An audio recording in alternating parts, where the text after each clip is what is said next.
kwa jina naitwa Kasisi Kanoni Daudi Manase, ni sabdini wa kanisa kuu la Roho Zote katika Diocese ya Rift Valley hapa Manyoni mjini.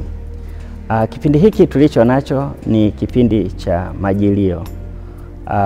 Neno hasa ambalo tunalolitumia linatoka katika lugha ya Kilatini, ambapo neno lililotumika ni Advent, na tafsiri yake ya haraka ambayo tungeweza kusema ni wakati wa kuja. Ukiangalia kalenda ya kanisa Anglikana utagundua kwamba katika kalenda yetu au katika ule mzunguko wa kalenda ya kanisa Anglikana, kipindi cha Majilio ndio mwaka mpya wa Kikristo, na ndio maana tunaanza na Majilio.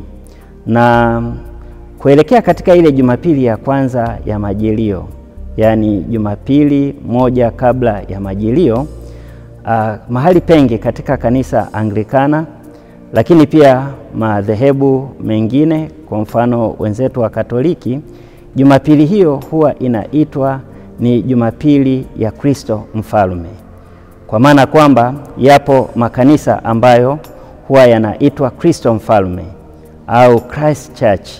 Basi siku hiyo kimsingi ndiyo siku inayobeba majina ya makanisa hayo yanayoitwa kwa jina hilo. Sasa hapa manake unataka kuona kitu gani? Tayari inaanza kutuandaa kuelekea katika Majilio. Majilio, wengi kwa haraka wanaposikia wanajua kwamba Christmas imekaribia.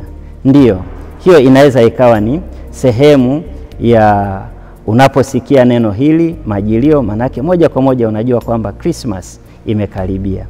Lakini kanisa kama kanisa katika kipindi hiki cha Majilio inatafakari hasa juu ya kurudi kwa mara ya pili kwa Bwana wetu Yesu Kristo.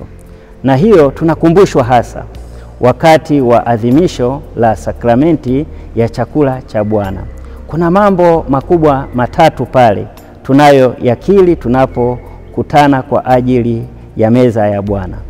Yale maneno yanayosema, Baba, kufa kwako twakutangaza, kufufuka kwako twakukiri, kurudi kwako twakutazamia. Yaani matukio matatu: kufa kwa Bwana wetu Yesu Kristo, kufufuka kwake, lakini tumaini au tarajio la kurudi kwake kwa mara ya pili. Anaporudi kwa mara ya pili, hata kuja kwa unyonge na udhaifu kama alipokuja mara ya kwanza wakati wa kuzaliwa kwake hapa duniani. Safari hii anapokuja kwa mara ya pili, anakuja kama mhukumu, anakuja kama mfalme. Kwa hiyo moja kwa moja kipindi hiki wa Kristo wanatafakari sana mambo wanayopaswa kuyafanya wanaposubiri kurudi kwa mara ya pili kwa Bwana wetu Yesu Kristo. Katika Injili tunaona Bwana Yesu akitoa mafundisho mengi yanayohusu kurudi kwake kwa mara ya pili, tahadhari inayotakiwa kuchukuliwa na Wakristo wanapotarajia kurudi kwa mara ya pili kwa Bwana wetu Yesu Kristo. Kwa hiyo hayo ndio ambayo hasa ndani ya kipindi hiki. Huko nyuma kwa miaka mingi katika kipindi hiki kanisa Wakristo walifundishwa kufunga na kutumia muda mwingi kuomba, kwa sababu maombi ni sehemu ya mkesha wa kumsubiri Bwana Yesu anaporudi tena. Lakini yaliyo ya msingi sana ni maisha ya Mkristo.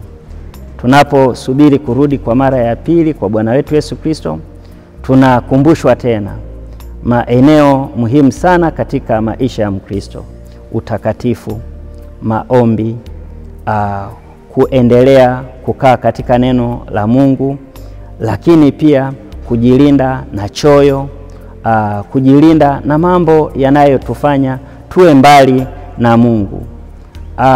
Wengi wanaona kwamba mbona habari ya kurudi kwa Bwana wetu Yesu Kristo imesemwa kwa muda mrefu sana.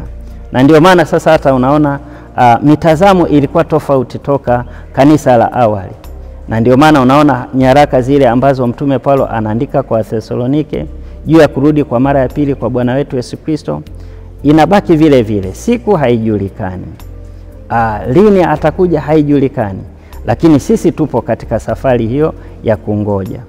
Bwana Yesu ye mwenyewe ametufundisha mambo ya msingi, hayo ndio tuyashike.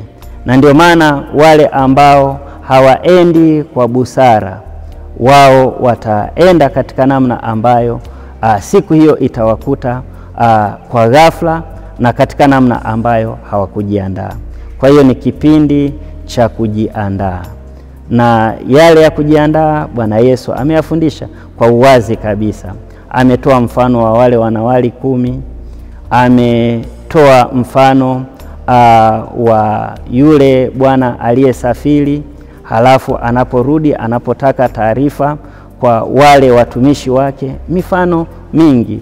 Ametoa mfano siku hiyo itakavyokuwa, atakavyowagawa kondoo pamoja na mbuzi. Sasa haya yote ili tuweze kuelewa vizuri hiki kipindi, Wakristo wasikilize vizuri neno la Mungu linapohubiriwa wakati wa maadhimisho ya misa na ibada tunazofanya wakati huu. Amani ya Mungu ipitayo fahamu zote iwalindeni mioyo yenu na nia zenu katika hali ya kumjua Mungu na mwana wake Yesu Kristo Bwana wetu, na baraka ya Mwenyezi Mungu Baba, Mwana na Roho Mtakatifu iwe kwenu, ikae nanyi daima, sasa na hata milele. Amin. Bwana wetu Yesu Kristo alisema, kama Baba alivyonituma mimi nami nawapeleka ninyi, enendeni kwa amani.